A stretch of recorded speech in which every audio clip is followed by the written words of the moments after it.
অখিল যে ব্যাপার কি রে? বড় বড় মাছ কিনেছিস দেখছি।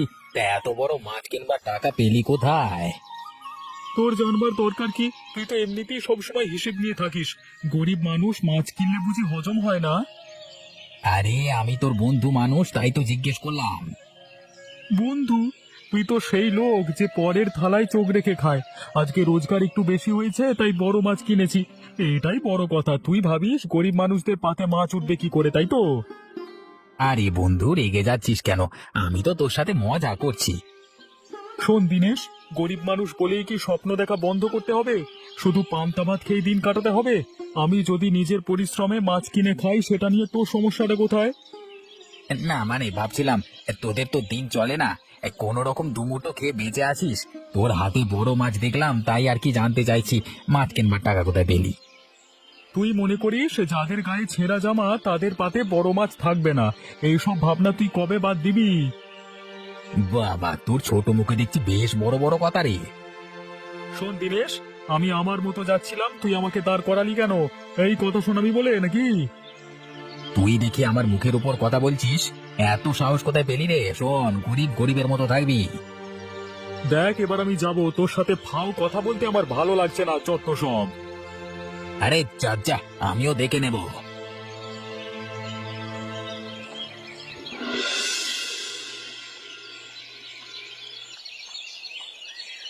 কোথায় ছিলে তুমি?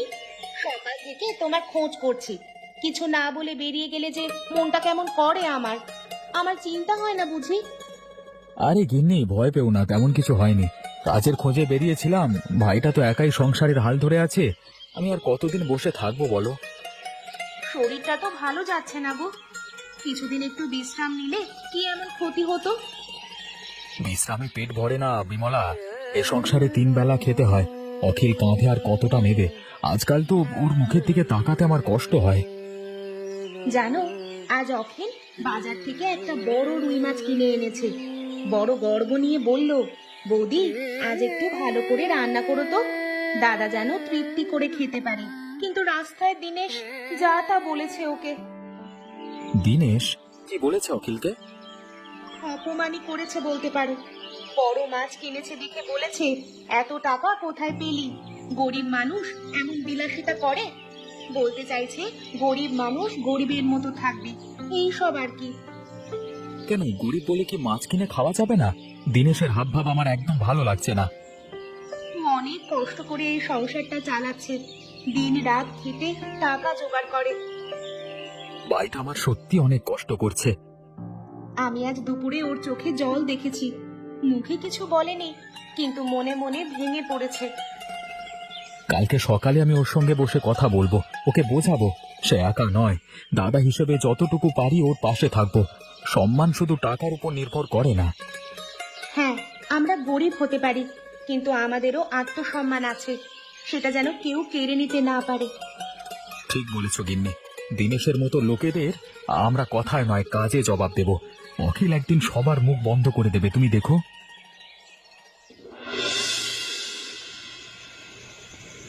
গিন্নি, আমাদের ছেলেটা দিন দিন বেয়ারা হয়ে উঠছে, এখনো বাড়ি ফেরেনি। এই বয়সে এত চিন্তার ভালো লাগে না। ছেলে আমার জন্য চিন্তা করবে তা নয়, আমরা ছেলের জন্য চিন্তা করে মরি। ঠিকই বলেছো। কোথায় গেছে, কি করছে, কিছুই জানি না। কি আর বলবো? আগে অন্তত বাড়ি ফিরতো ঠিক সময়, এখন বাড়িও আসে না। বাবার টাকা ইচ্ছে মতো ওড়াচ্ছে।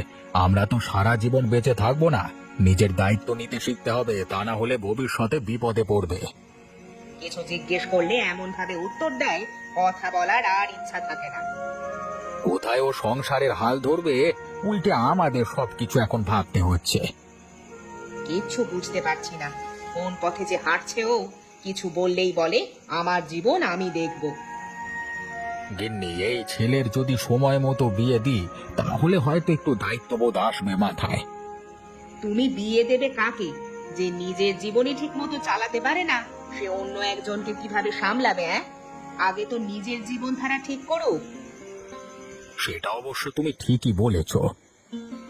আমার তো সব সময় ভয় লাগে, এই ছেলেটা যদি একেবারে ভুল পথে চলে যায়। আমি জানি না কেন এমন হলো। আমাদের ভালোবাসার অভাব ছিল নাকি শিক্ষা দেওয়ার ঘাটতি ছিল, কিন্তু এই ছেলের জন্য মাঝে মাঝে নিজের ওপরই রাগ হয়। ছেলেকে মানুষ করতে পারলাম না। মনে হয় ফিরেছে।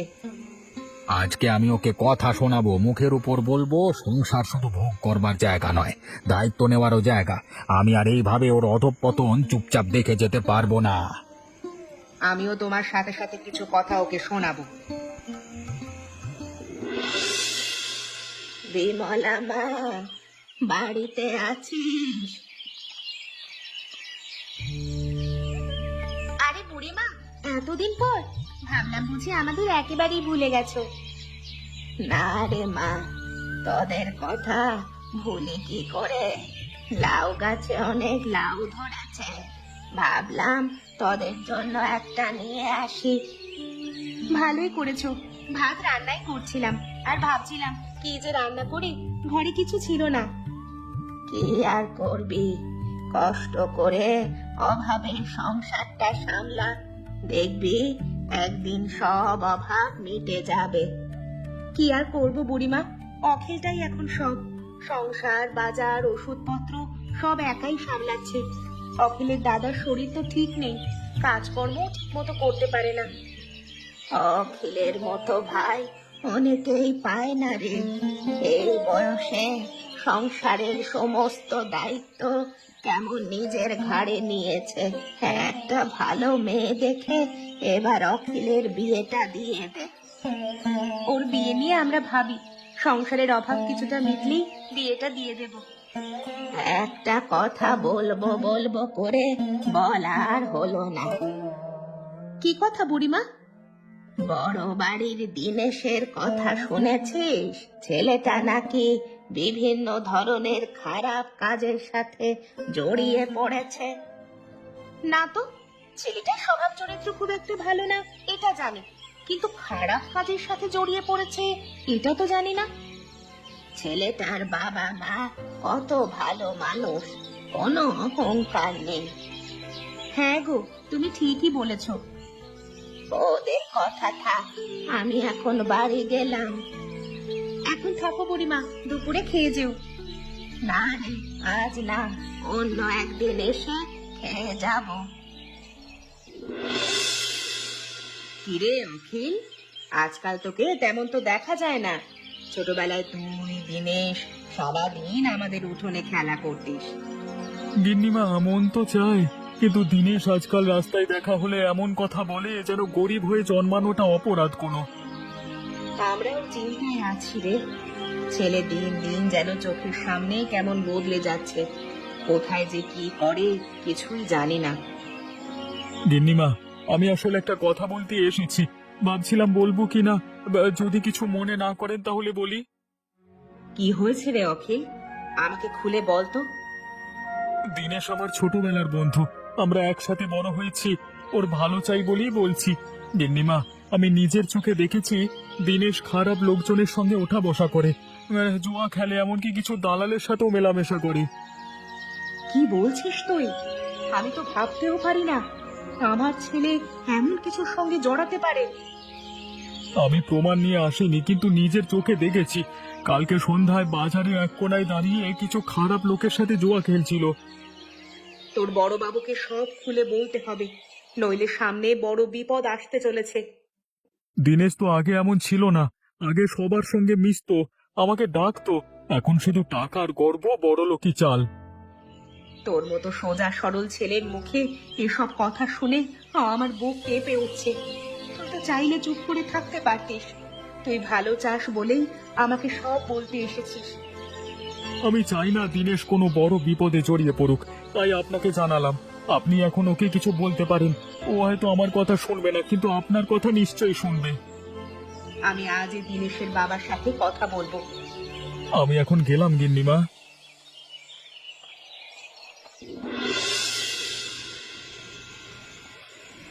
এই দিনেশ, থাম তো, এত জোরে দৌড়াচ্ছিস কেন? কি হয়েছে? আরে কিছু না রে, কয়েকজন লোক আমার পেছনে ছিল, কি নাকি মতলবে আমার পেছনে ছিল তা ঠিক নেই। চুরি টুরি করেছিস নাকি? দেখ অখিল, কোনো ফালতু কথা বলবি না। ভিকিরি হয়ে আমার সাথে এইভাবে কথা বলবার সাহস তোকে কে দিয়েছে রে? চারিদিকে যা শোনা যাচ্ছে তাই বললাম আর কি। তা শোন, ভিখিরি হতে পারি কিন্তু কোনো খারাপ কাজ করি না। রাতের অন্ধকারে এভাবে দৌড়াচ্ছিস কেন? আমি বুঝি না মনে করছিস?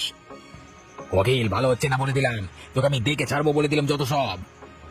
শোন, এখনো সময় আছে, ভালো হয়ে যা। দেখবি যখন বিপদে পড়বি কেউ তোর পাশে থাকবে না। আজকে কিন্তু আমি তোকে দাঁড় করাইনি, তুই আমাকে ডেকে দাঁড় করিয়েছিস। আমাকে দাঁড় করিয়ে যা তা বলবি, আমি কিন্তু মেনে নেব না। কারা যেন দিকে দৌড়ে আসছে। আমি গেলাম রে, এখন কথা বলবার সময় নেই।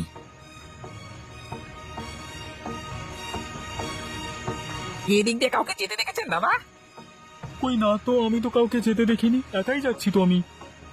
এই চল চল, অন্যদিকে দেখি, আজকে হাতের কাছে পেলে না মজা দেখিয়ে ছাড়বো।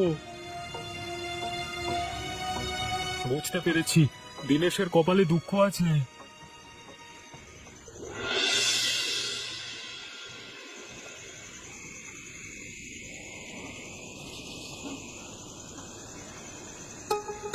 তুমি ঘরের মধ্যে এইভাবে হাঁটাহাঁটি করছো কেন? কোনো কিছু নিয়ে ভাবছো নাকি? গিন্নি, দিনকাল একদম ভালো যাচ্ছে না। আজকালকার ছেলেমেয়েরা সব খারাপ কাজে যুক্ত হয়ে পড়ছে, কেমন যেন হয়ে গেছে সবাই। গিন্নিমার ছেলে দিনেশ খারাপ লোকেদের সঙ্গেই নাকি মেলামেশা করছে। এলাকায় ওদের তো কত নাম ডাক, আর সেই পরিবারের ছেলে নাকি আজ খারাপ কাজ করছে। তুমি একদম ঠিক বলেছো গিন্নি। আমি তো শুনলাম কিছু মানুষ বলছে ও জুয়ার সাথে জড়িয়েছে, আবার দালালদের সাথে ওঠা বসা করছে। ভাবতে কষ্ট হয় যে দিনেশ একসময় অখিলের সঙ্গে খেলে বেড়াতো, আজকে সে এই পথে। আমিও তো তাই শুনেছি, বুড়িমা এসে বলছিল। আজকে বাড়ি আসার সময় দেখলাম দিনেশ কয়েকজন মিলে একজন অপরিচিত লোককে মারধর করছে। সাহস করে এগিয়ে গেলাম না, খুব খারাপ লাগছে গিন্নি। এগিয়ে যাওনি, খুব ভালো হয়েছে। তুমি বিপদে পড়তে, আমরা সাধারণ মানুষ, এইসব ঝামেলার মধ্যে জড়ানো একদম ঠিক নয়, পরে তুমি ফেঁসে যেতে। তবে গিন্নি, মনটা খারাপ লাগছে। এই দিনেশ তো একসময় অখিলের সবচেয়ে ঘনিষ্ঠ বন্ধু ছিল। চোখের সামনে ছেলেটা নষ্ট হয়ে যাচ্ছে, আমরা জেনেও কিছু বলতে পারছি না। টাকা থাকলেই যে মানুষ ভালো থাকে তা তো নয়, ভালো থাকাটা আসল। আমাদের অখিল এ যুগের ছেলে হয়েও পরিশ্রম করে টাকা আয় করে। এই সমাজে ভালো থাকা কঠিন হয়ে গেছে গো। যারা সৎভাবে চলতে চায় তারাই সব সময় কষ্ট পায়, আর যারা অন্যায় করে তারা প্রথমে উপরে ওঠে, কিন্তু শেষটা ভয়ানক হয়। যাক কি, আমাদের খুব সাবধানে থাকতে হবে, অখিলকেও সাবধান করে দিতে হবে। ঠিক বলেছ, তবে আজকের ঘটনা কিছুতেই মাথা থেকে যাচ্ছে না। তুমি ওইসব চিন্তা মাথা থেকে একেবারে বার করে দাও, কোনো ঝামেলায় না জড়ানোই ভালো।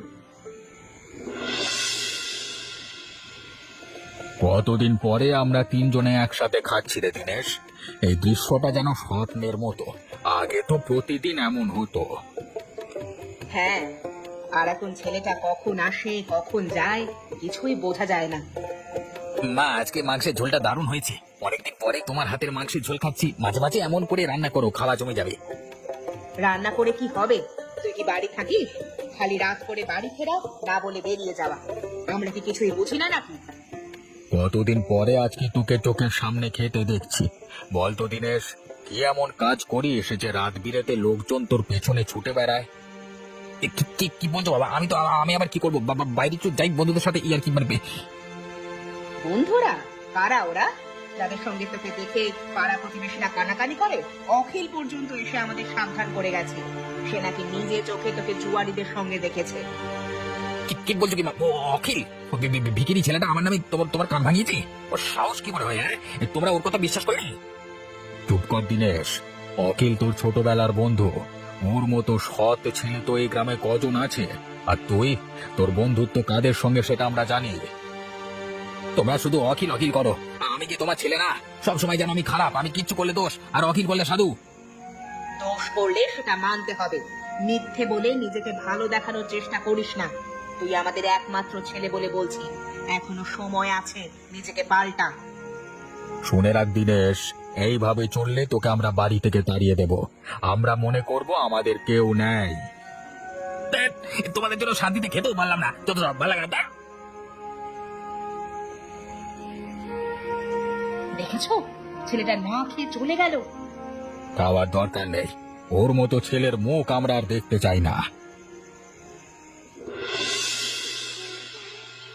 অনেকদিন পরে দুই ভাই একসাথে কাজ করতে বের হলাম রে অখিল। হ্যাঁ দাদা, তবে তুমি আজকে বিশ্রামে থাকতে পারতে, আমি একাই সামলে নিতাম কাজটা। শরীর এখন মোটামুটি ভালোই আছে, আর দুজনে করলে কাজ তাড়াতাড়ি হবে, পয়সাও বেশি পাবো। ঠিক বলেছিস দাদা, আজকে সুরেশ কাকার জমির কচু তুলতে হবে তো।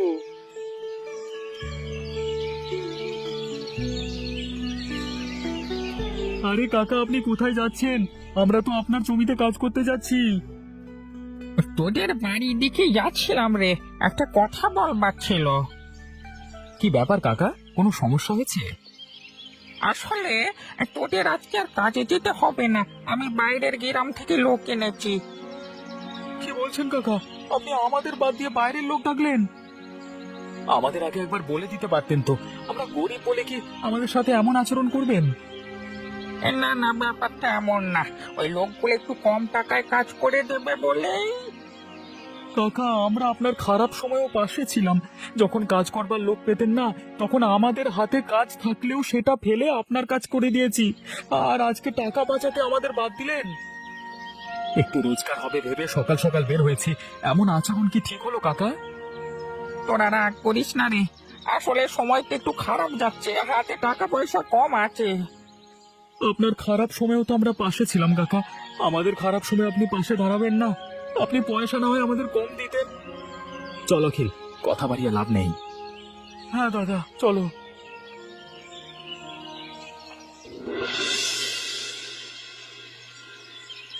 ও মা, মা প্রচুর শাক তুলছে নাকি? এ কি কাণ্ড! আর বলো না বুড়িমা, অনেক দিন কচুর শাক খাওয়া হয়নি। আজ ভাবলাম ইলিশ মাছের মাথা দিয়ে একটু কচুর শাক রান্না করব। তা আমাকে বললে আমি তুলে দিতাম না হয়? তোমার কষ্ট করে শাক তোলার কি দরকার ছিল? তুমি দিলেও তো তোমার কষ্ট হতো, আর কচুর শাক তোলার মাঝে লজ্জার কি আছে বলো? কিন্তু এখন তো তুমি বড় বাড়ির গিন্নি, গ্রামে যদি কেউ দেখে হাসাহাসি করবে, বলবে গিন্নিমা কচুর শাক তুলছে। হাসলে হাসুক, আমার তো ভালোই লাগছে শাক তুলতে। তাছাড়া শাক তোলার মধ্যে আলাদা রকমের অনুভূতি কাজ করে। কথা ঠিক বলেছ, আমিও তোমার সাথে হাত লাগাই। আচ্ছা বুড়িমা, এসো একসাথে কচুর শাক তুলি। তোমার ছেলের কি খবর? ছেলের কথা জানতে চেও না গো বুড়িমা, আমরা যা করছি তাই করি। আচ্ছা মা, জিজ্ঞেস করবো না। বুড়িমা, আজকাল তোমাকে একদম দেখা যায় না, মাঝে মাঝে তো এদিকে আসতে পারো, গল্প করলে মনটাও ভালো থাকে। তা যা বলেছিস, এখন আর এদিকে আসা হয় না। আগের মতো কি আর শরীরে শক্তি আছে নাকি যে মন চাইলেই চলে আসবো? আজকে তোমাকে কিন্তু আর যেতে দেব না, দুপুরে খেয়ে তারপরে বাড়ি যাবে। না রে গিন্নিমা, আজ ফিরে, তবে একদিন তোমার হাতে রান্না খেতে আসবো। ইলিশ মাছের মাথা দিয়ে কচুর শাক আমি খুব ভালোবাসি। অবশ্যই আসবে, যেদিন আসবে বলো, আমি আগেই রান্না করে রাখবো। দাদা দরজা খোলো, দাদা দরজা খোলো।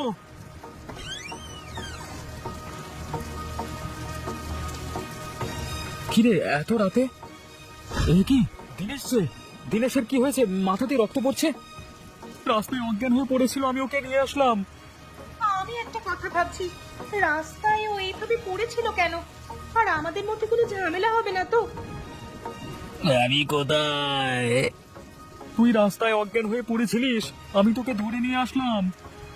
অখিল, তুই আমাকে বাঁচালি রে ভাই। এসব বলিস না, মানুষের কাজই তো মানুষের পাশে দাঁড়ানো। যদিও তুই সবসময় আমার সাথে তুই তোকারি করিস, অপমান করিস, তবুও আমি তোকে রাস্তায় ফেলে রাখতে পারলাম না।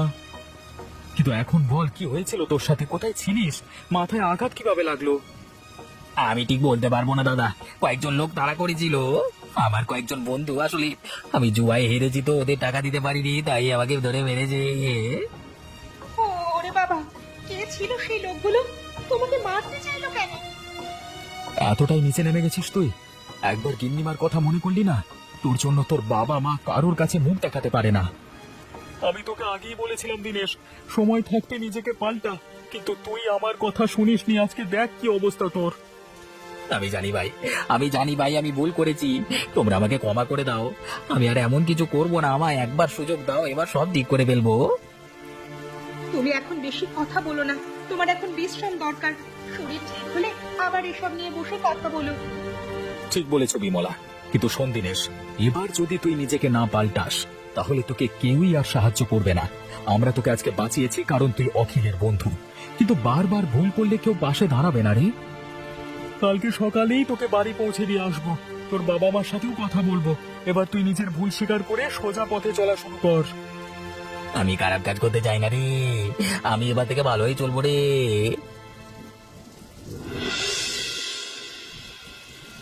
ওগো, ছেলেটা গত রাতে বাড়ি ফেরেনি, কোনো বিপদে পড়েনি তো? মনের মধ্যে কেমন যেন খচখচ করছে। আজে বাজে ছেলেদের সাথে মেলামেশা করে ওইসব বাজে ছেলেদের সাথে আছে হয়তো। এত করে ছেলেটাকে বোঝালাম, ভালো হয়ে যা, ভালো হয়ে যা। আমাদের কথা ওর কানে গেল না। ওর ভালোর জন্যই আমরা ওকে বোঝাই। কোথায় ছিলিস সারা রাত? আমাদের বসে চিন্তা হয় না? তুই কি কোনোদিন বাবা মায়ের কষ্ট বুঝবি না? গিন্নিমা, নিখিল আমাদের বাড়িতে ছিল। তোদের বাড়ি ছিল শুনে নিশ্চিন্ত হলাম, কিন্তু দিনেশের মাথায় কি হয়েছে? ও তেমন কিছু না, পা পিছলে পড়ে গেছিল, এখন ঠিক হয়ে গেছে। আমি তোমাদের কাছে হাত জোর করে ক্ষমা চাইছি, আর কোনোদিন কোনো অপরাধ করব না। তোমরা যেভাবে বলবে আমি সেভাবেই চলবো, আর এখন থেকে আমি অখিলের সাথে মিশবো। আজকে আমার আনন্দে চোখে জল চলে আসছে। গিন্নি, গিন্নি, আজকে দুপুরে মাংসের ঝোল রান্না করো, আমরা একসাথে বসে খাবো। হ্যাঁ গো, আমি এখনই রান্নার আয়োজন করছি। অখিল, তোকে কিন্তু আজ ছাড়ছি না, একেবারে খেয়ে তারপর যাবি। হ্যাঁ গো, তুমি অখিলের একটা দোকান করে দাও। গিন্নি, তুমি যেহেতু বলছো আমি ঠিক করে দেব। তা হয় না? হয় না কেন? একদম না করবি না, তোর গিন্নিমা বলেছে সেটা তুই গ্রহণ করবি না।